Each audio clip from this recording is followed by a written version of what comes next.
Hello, we are Group D5, and today we will be discussing time-dependent inventory modeling. I'm Melissa Lichtenwald, and I'm accompanied by Mark Selleck and Christopher Stevens. First, we will go into the basics of what inventory is.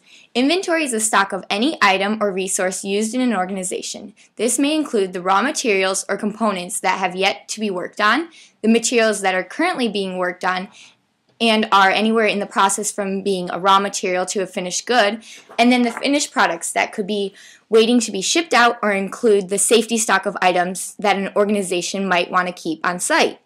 The benefits to inventory is that they are used to counter the variance of the demand shifts a company may encounter, and it can also be used when batching materials into larger groups.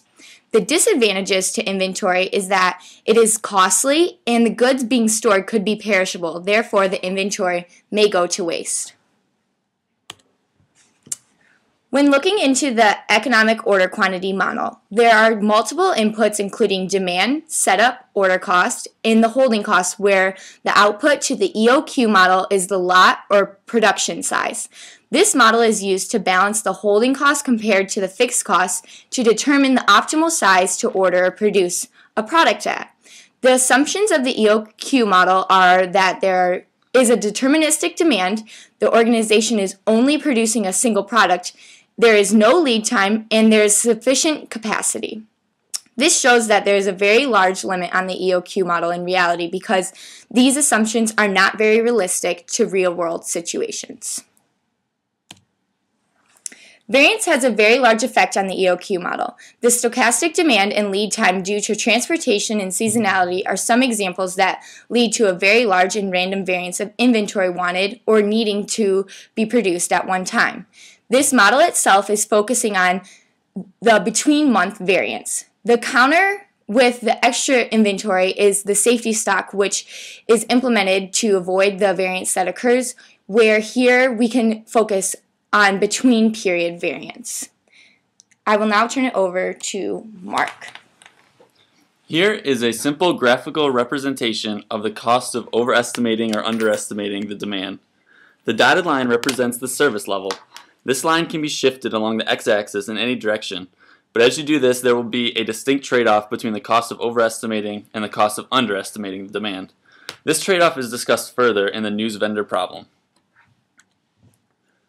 Time-dependent inventory problems can easily be modeled as shortest path problems or network flow problems. This figure shows the months of the year as nodes, and the thicker the lines between the nodes, the more expensive it is to order inventory for those months.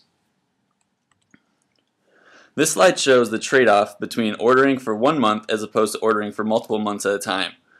Ordering for 1 month will decrease holding costs, but it will increase the ordering costs, whereas ordering for multiple months at a time will cause an increase in holding costs, but a decrease in fixed ordering costs. Our overall goal is to balance fixed ordering costs and holding costs. Time-dependent inventory problems can also be modeled as linear optimization problems. Here we see the inputs for the model.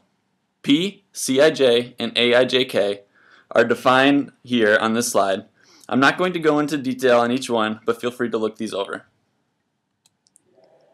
Here are the decision variables, objective function, and the constraints to our linear optimization model. Again, I'm not going to go into the detail on the math, but the next slide shows what we are doing in words. Our objective is to minimize the total costs over the periods, where the total cost is the fixed order and holding cost put together. We are deciding when we place an order and the number of periods that order will cover. We are limited to only one order per period, and we must ensure that each period's demand is covered by exactly one order. Now I'm going to turn it over to Chris. Thanks, Mark. As Melissa mentioned earlier, uncertainty and variance can lead to a variety of problems when you're using the EOQ model. Specifically, uncertainty and variance in the demand and lead time can lead us to want to have an inventory. And the goal of inventory is to prevent a stock out. But the thing is, with having inventory, if you stock out, which means you have too little inventory, you're actually going to incur some costs, and it's the same if you have too much inventory. So our goal here is to achieve some service level, which means that, with a certain percent of the time we won't stock out of a product. And so we want to optimize this to make it so that we have the minimal amount of cost using this. So this extra inventory that we keep on top of what we absolutely need to account for variance is what we call safety stock. And one of the things we want to calculate is, when do we order more goods with a certain amount of lead time and a certain amount of variance in the lead time to make sure that we meet this service level as often as possible. So here is a very simple chart where we see that we have some amount of demand during lead time, and then we also have some amount of safety stock. And what you see on this curve is the probability of some amount of demand during the demand during lead time period.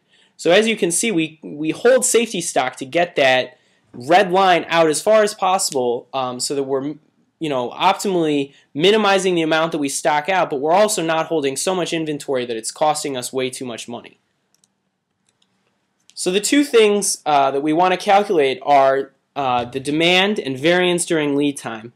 And I've put some equations up here to clearly show how we find that. The reorder point is also very important when you have a certain amount of lead time to get products back. And what the reorder point is it's the point at which either you, in time or in amount of inventory, at which you reorder your products and try and get more. And these equations both take into the sigma squared, or variance, in the demand or lead time. So, just to conclude everything, inventory is necessary for all organizations. There's always going to be a lead time or variance in demand or something that's going to necessitate holding inventory to make sure that you can meet your customer's need. The EOQ model is the foundation for all of these inventory management systems. And basically what you want to do with variance and these time-dependent demands is expand on the EOQ model. And one of the ways you can do this is using linear optimization. And these linear optimization models can optimize how much inventory you hold to minimize the cost and to make sure that you meet some certain service level. You can also change the objective function of these linear optimization models and come up with some other thing to optimally get to whatever solution you're looking for with your inventory management system.